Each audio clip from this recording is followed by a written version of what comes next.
Welcome everyone to the tour of the History of Kings Museum. We'll be looking at the best and the worst kings in history today, and if we have time, we will go see the Hall of Prophets. Now, with that being said, no pushing, no shoving, or flash photography. You have your bathrooms to the left and your gift shop to the right. Any questions? No? Alrighty, let's go.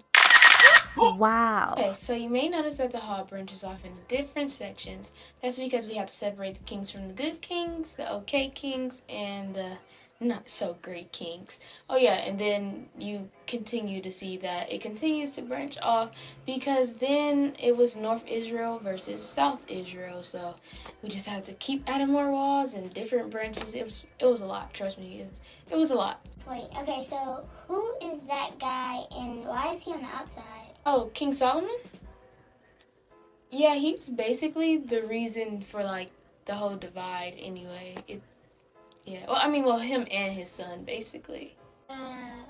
What do you mean? So, check this out. Solomon was a son of King David, so when David died, Solomon was in charge. During his reign, he did some great things, like when God asked him what would he like, he asked for wisdom to be a great leader, which pleased God. He even finished building a beautiful temple for the Lord that his father David had dedicated just for God. However, even though Solomon lived a long and experienced life, just like those before him, he had a downfall. See, God didn't want his people to intermarry with foreigners or pagans because he knew that they served different gods, and he also knew that they would be influenced by them to do the same. Hard-headed enough, Solomon had some 700 wives and 300 concubines, and they led him to worship other gods. God was very displeased with this. Instead of acting faithful like his father, he decided to act more like the pharaohs. And if that wasn't bad enough, one of his sons decided that he would be a crueler ruler than his own father. So eventually people became so upset that they cursed the whole bloodline of David and they didn't want anything to do with them. Hence the separation. Wow. That's crazy. Oh, what's that?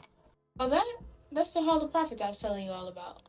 But what are prophets? So, actually, contrary to popular belief, prophets did tell of future events, but it wasn't like the hocus pocus crystal magic ball thing that you see on TV. It's nothing like that, actually. So the prophets spoke on God's behalf. They reminded people of God's laws and rules, and if you were doing wrong, they would call you out. But let's just save that for the end of the tour when we actually make it to the Hall of Prophets, if we make it. All right, now come on.